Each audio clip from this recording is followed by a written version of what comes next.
Okay, thank you very much, Anthony. And of course, much of this Anthony will be familiar with because he was part of this project that I want to report on. In fact, as always, Anthony produces quite nice juxtapositions of speakers because you've had the nice, clean, clinical, prescriptive approach, and now you're going to hear the words of the herd who are trying to be driven into some kind of line.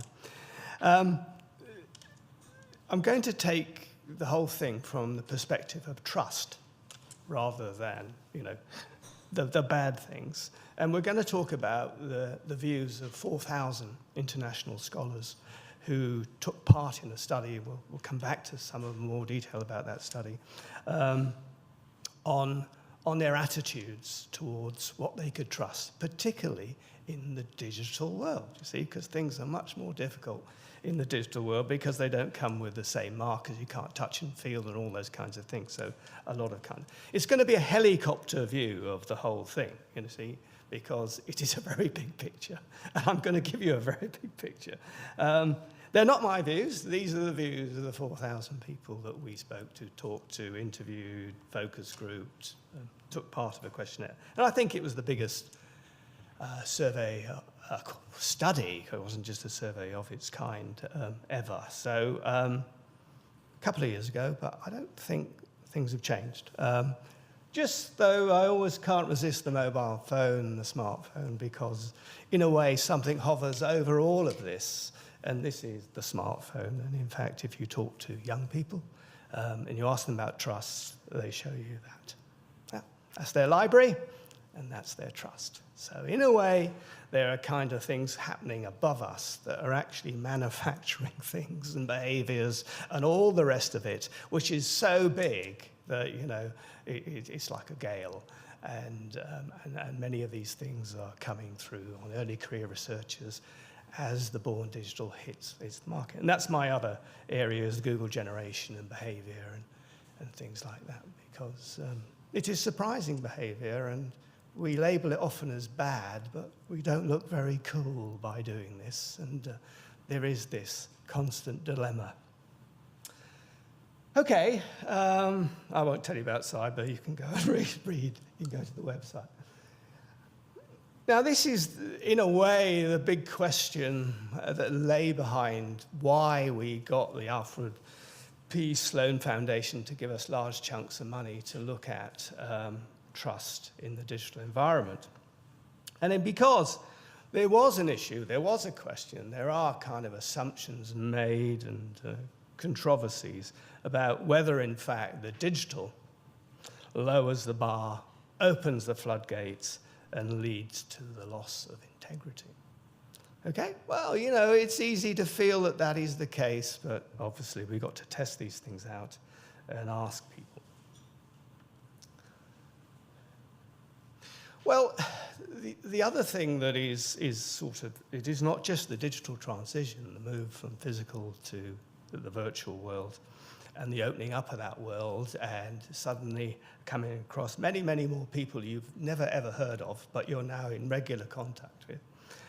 And driven, also supported by the open science initiatives, especially by the European Commission, and we've just done some work on reputation and the push of open science, and how open science is, in fact, perhaps stoking up some of the more problems than we've already got. Raised doubts about trustworthiness, scholarly communication, and potentially opens the door to dodgy practices. I like the word dodgy practices. You didn't use the word dodgy, but I think it's a good word to use. It's a cool word. Easier to write and publish, and many new actors, of course. You see, that's the other thing. We talk about authorship as being, this little group of academics, but of course, open science and all of those things are bringing in new actors. We're all connected to the big fat information pipe. Everybody is a researcher today. How can you tell someone's a researcher and someone who isn't a researcher? Because there's all the citizen scientists. There's loads and loads of people who know a lot of things that actually don't belong to academia. Can you believe it? Or never published in a journal. So there are now thousands and millions of people joining this world who are taking judgments, downloading things, looking, commenting, blogging, and all of these things. Are these people in or out? Well, the European Union want them in because they feel that that's actually going to add tremendous power to science and improve science. And that's the assumption that they make. I'm not saying I do. So we've got all of these things, a borderless world. Who are the policemen in the borderless world? The Horizon 2020 program, which is started, is trying to address these things. Who's going to be the police when the barriers are down? And there is a suspicion, especially amongst the born digital, that in fact easy is replacing trust and authority. First up. The doomsday scenario, and this we talked about this last year in Seville about the reputation, but I think it's very, very sort of relevant to what we're talking about today, is straying from the traditional path will lead to science being devalued and nobody trusting it. Lack of quality control and credibility will result in hippie science. First time I've heard that word. Of course, I was a hippie, so it's good how things come back. So we're now back to hippie.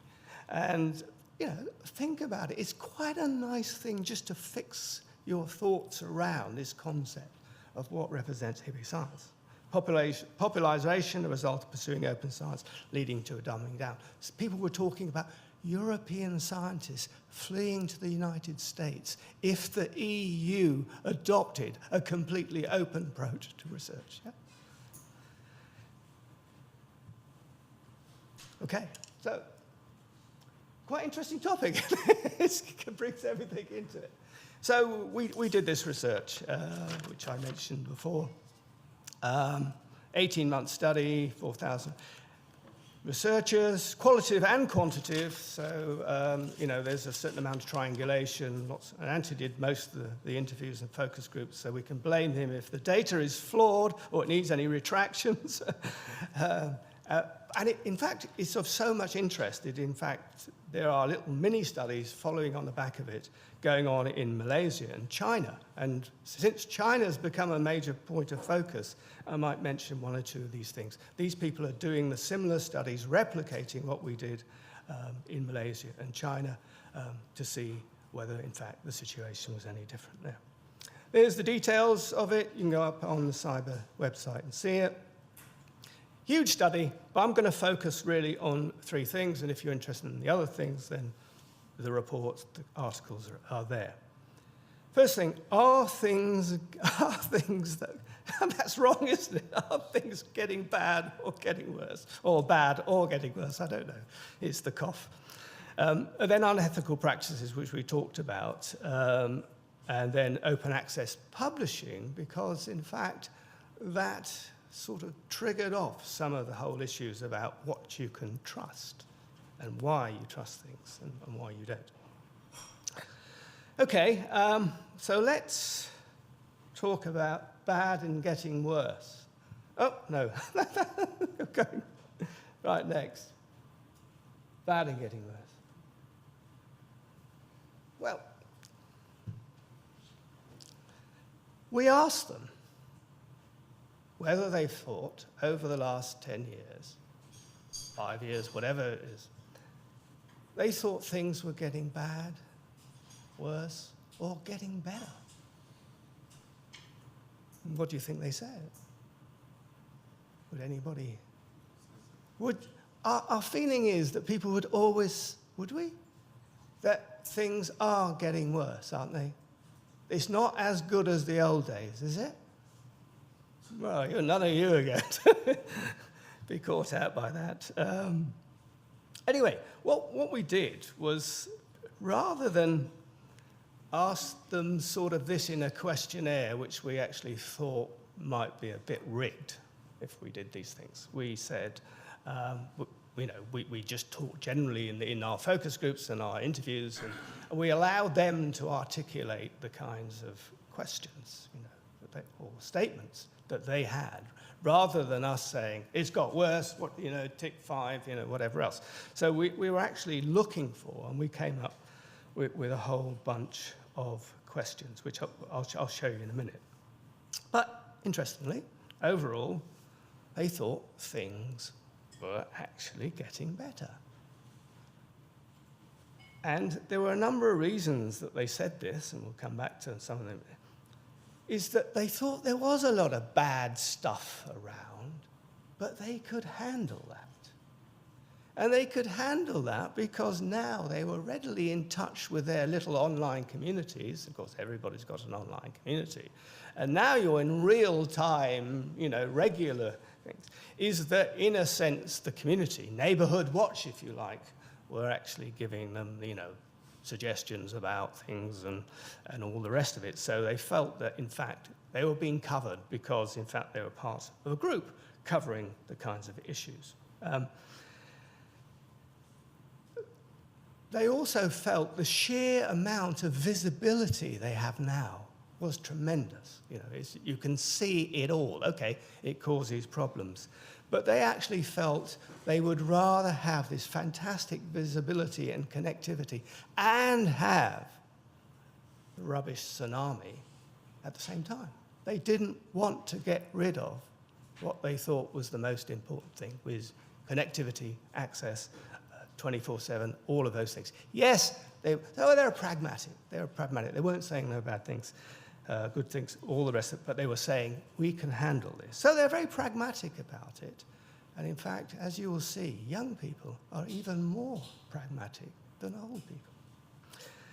There were some demographic differences because we had so many people, we could cut it down. Young researchers thought more negative things were going on, but in fact, they weren't worried about that. But they knew that down to not much time to reflect on things. That's what they felt in today's world. Hurried world, busy, you're doing things fast, aren't you? You're on a smartphone doing this. How accurate are you going to be in those kinds of things? Look, this is going to happen in this world, isn't it? Aren't we expecting this? Isn't this the price you pay? There are more sceptical attitude to scholarly standards and measures of quality assurance. Now, this is interesting. The young are never easy to judge. Let's look at the data through the lens of mature versus early career researchers. Okay. Here we have 6. So views on what has happened to their subject field over the last decade. Younger versus older. Younger in this column, older over there, all round, okay? Now, there are 6 statements there which showing you levels of belief, with 5 being, I really believe this is happening, to 0, it isn't, I disagree with this. Now, you can see that we put them in context because we didn't really want it slanted. There are positive views and negative views. In fact, the positive ones are in the blue, and the negative ones, or negatively ones, they are in the black. So closer ties to research in my field enable with digital community, make it easier to judge the trustworthiness of material. That's what I was saying before. That comes way up, and especially amongst young people. So it's the community that helps, That really makes a difference to them in determining what is trustworthy and not, and what. That's a nice link. We would have assumed that, but it's like a warm bath. It's nice to know it, You assume those things are happening. The second one was there are more outlets, it's easier to get published, and the result is a flood of poor quality material. Now, this is not necessarily unethical, it's just lots and lots of poor quality. What was the word they used, Anthony? It was a kind of mundane, it wasn't poor, there was a kind of, just boring, wasn't it? Yeah. More researchers entering the field have raised standards. That comes up quite high. We've heard this lots before. Now, yeah, so there are negative things. But when you ask them, they say actually competition has increased, and by competition increasing, better stuff comes out. Yeah. There is less strict, less rigorous peer review process. As a result, there is a flood of poor quality material. Well, now we're getting into the half and half. Yeah, we think so, but, you know, that sort of thing. And again, young people are always, you know, agreeing more with whatever view you've got there. Easily available metrics make the evaluation of trustworthiness easier. Again, yeah, okay, you know, that's not too bad. There are more unethical practices. Now that's interesting. That's the least agreed with statement, isn't it? And yet, maybe, just maybe, I would have thought that would have been first. But it wasn't. Why? Are they telling the truth? Well, we had focus groups, we had interviews, we had all of these things, and they all chime. Okay, we say, well, still they're not going to tell you the truth, but, you know. And we tried things like, you know, well, you might not be unethical, but do you know anybody who is? And, you know, spill the beans. But, I mean, I think that's a kind of fair view. And in fact, when I look on it now, I think, in the scale of things, okay, this is an issue. But it isn't the biggest issue, is it? For them. I mean, maybe it should be, but, I mean, they don't know. This is 2013. 2013, yeah. You think things have changed? We don't know. Another study, Anthony. You're doing another study. Footnote on plagiarism. What have I got here? Okay. Yeah, thought to be more widespread by social scientists.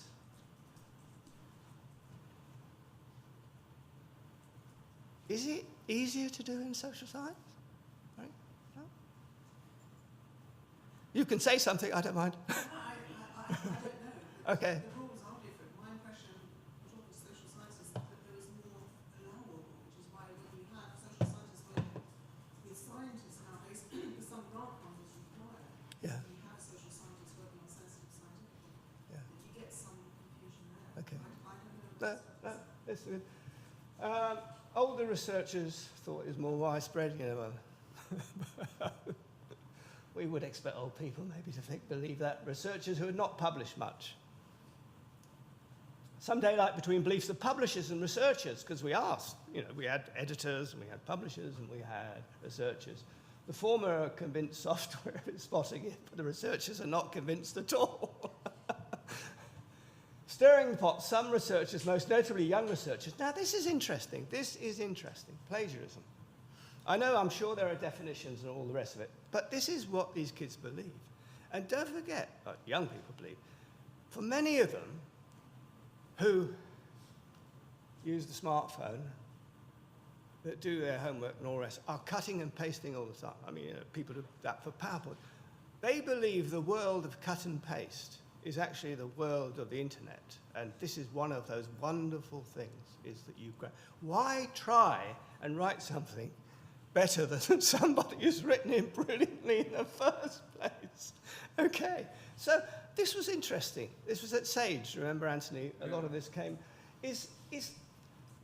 Look, especially over self-plagiarism, here they were even, you know, but you've got a group of people, well, you've got a universe of people who are, you know, on their day-to-day businesses, cutting and pasting, grabbing, sticking, whatever else, okay? You get to university, and I was at UCL, and plagiarism is close to death, yeah? Now, how can that be? You know, I do it all the time, you know, but when I get here, somehow I am not allowed to do this, yeah? So I sort of, and we put them through it, don't we? You know, we give them 3-hour exams with no machine. 10 minutes, okay, no machine.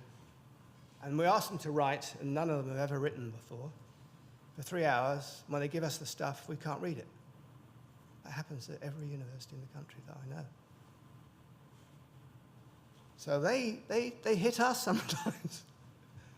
So have a look, yeah, more accept the mild cut and paste was acceptable, providing attribution was given. I've just nicked 6 of your pages, but I've told you that I've done that, so that's okay.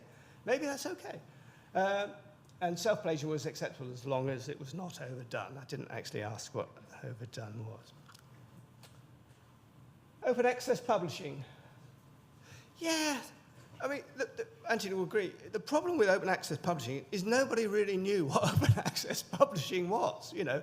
And their dislike for it was often built on a kind of paradigm that wasn't necessarily true. So they were not always aware that OA was peer-reviewed, that it was published by traditional publishers, and that not everything charged, but they just felt there was this, and usually coloured by the predatory group of publishers who were kind of, you know, were tarred with the same brush. So there was this whole thing. And then when you said, yeah, but OUP also publish open access articles. Oh, well, that's different.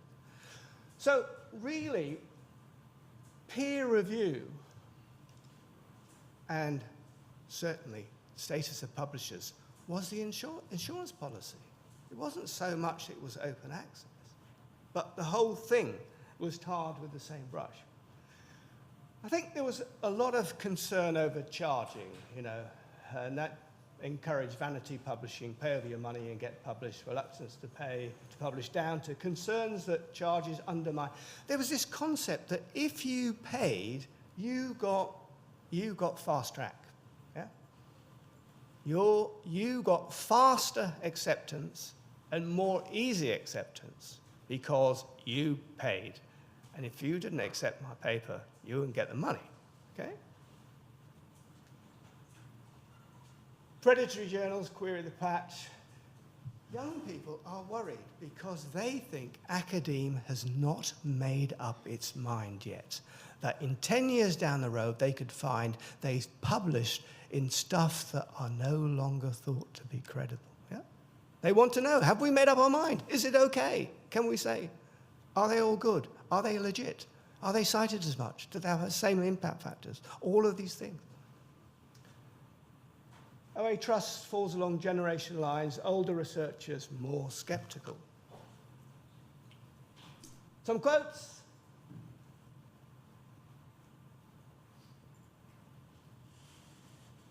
The bottom, I feel that many of these new open access journals publish all work submitted by authors purchasing a subscription, irrespective of the merit of the submission.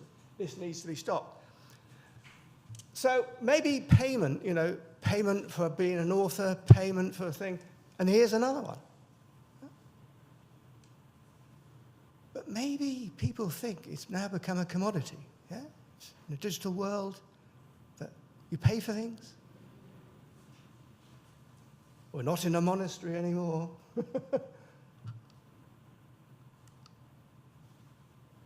So what do we make of all of it? Didn't really cover gaming. I think someone else this afternoon, but we did ask them about gaming in regards to citations. And when you ask some of our Chinese researchers, they say, well, how else do you get published? They feel, as we know, to get where they expected to go, they will do almost whatever it takes. So, speed of change, not doing too badly, but pressure going to mount as we enter an even more open environment. So, yeah, that's not too bad. But who are the policemen in the borderless world? Will it be the crowd? Peer review is still the main policeman, although increasingly more going on in neighborhood watch lines, social online networks. Concerns over trust proxies such as altmetrics as more easily gained, manipulated. Someone's going to tell us that it's not this afternoon, so I'll be glad. I won't be here, but I'll be glad to hear about it. And EC pressure to make the system more open. Is that time? Could be. Okay, because I can go to the readings. Thank you very much.